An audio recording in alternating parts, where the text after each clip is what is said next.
Jamaah subuh yang berbahagia, pertama-tama mari kita mengucapkan syukur kepada Allah karena berkat rahmat dan taufiknya jualah sehingga pada subuh hari ini kita masih berkumpul di masjid ini untuk melaksanakan sholat jamaah subuh secara bersama-sama.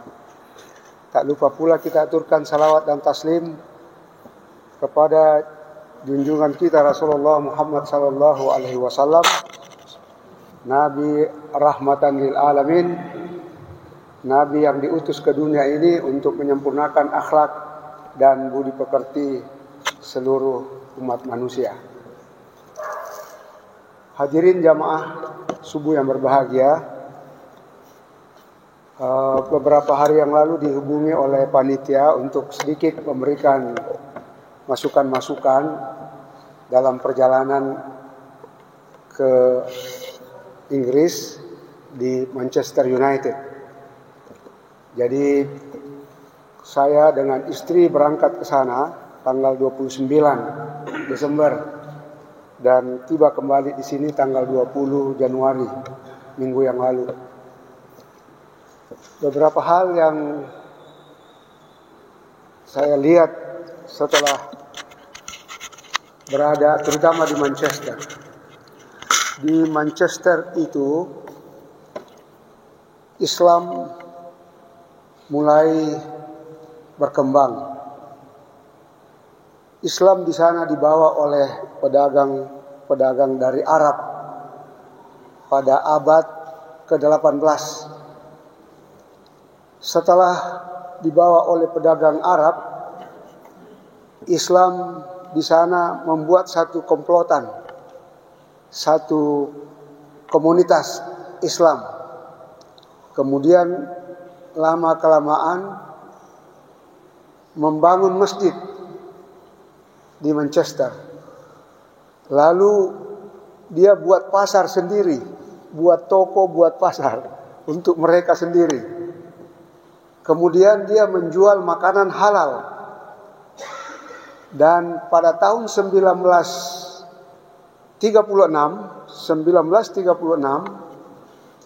itu membangun sebuah masjid di Manchester namanya Manchester Central Mosque.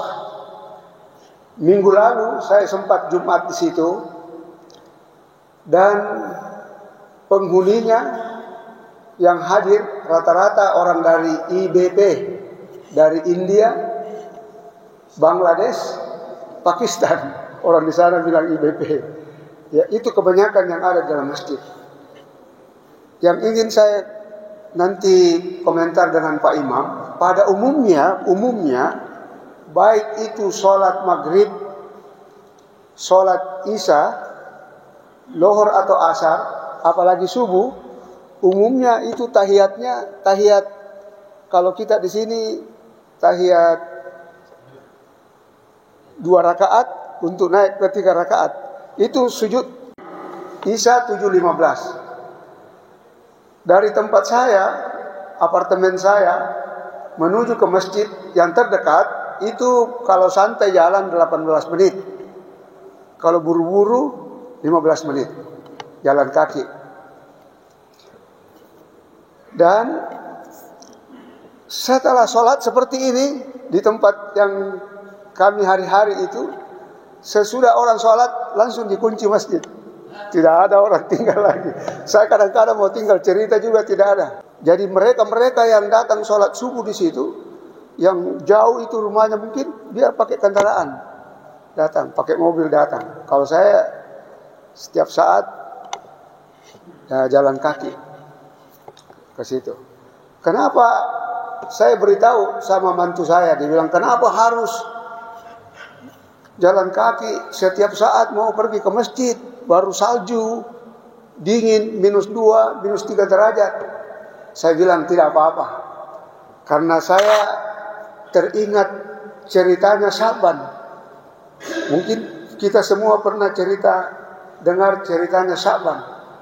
Pada waktu Rasulullah masih hidup, setelah akan sholat subuh selalu dia cari semua masyarakat yang ada di masjid.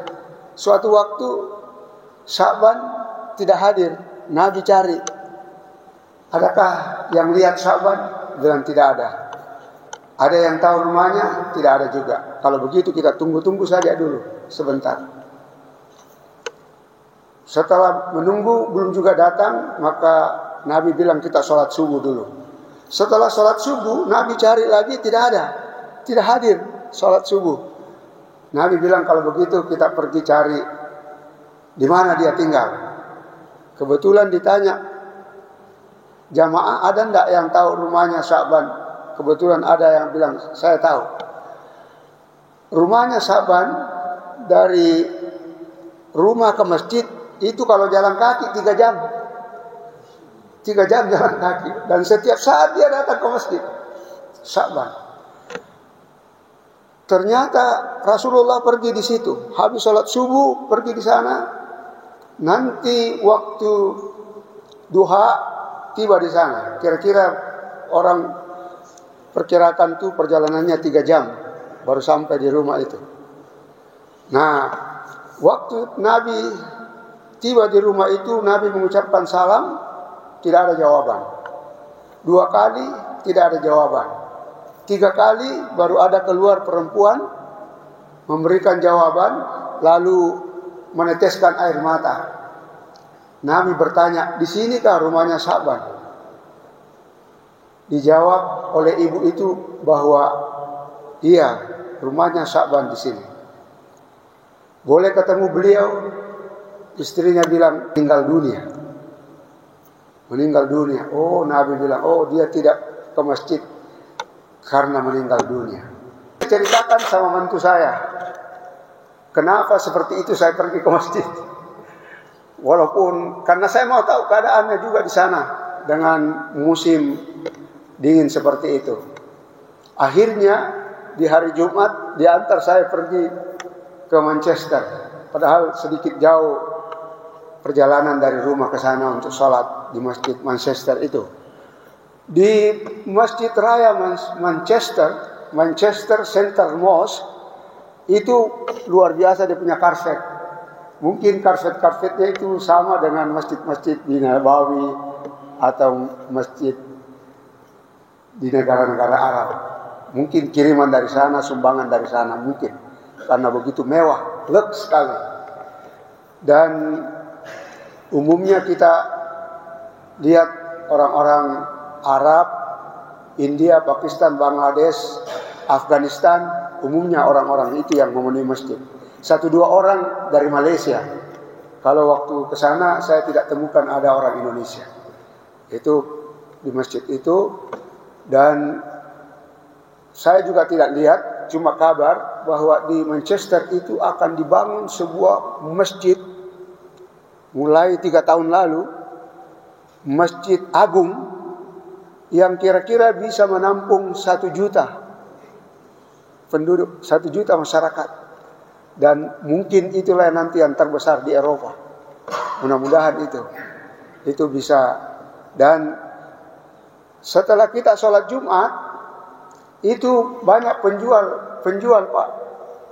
Penjual itu terus karena kita Muslim pasti halal di situ. Jadi makan pasti halal di situ. Ya, itu kira-kira Islam kalau di Manchester itu Islam meningkat. Kalau data dari tahun 2003 itu sekitar 5,3% itu umat Islam naik menjadi 6, sekian persen. Jadi prosesnya meningkat. Demikian. Assalamualaikum warahmatullahi wabarakatuh.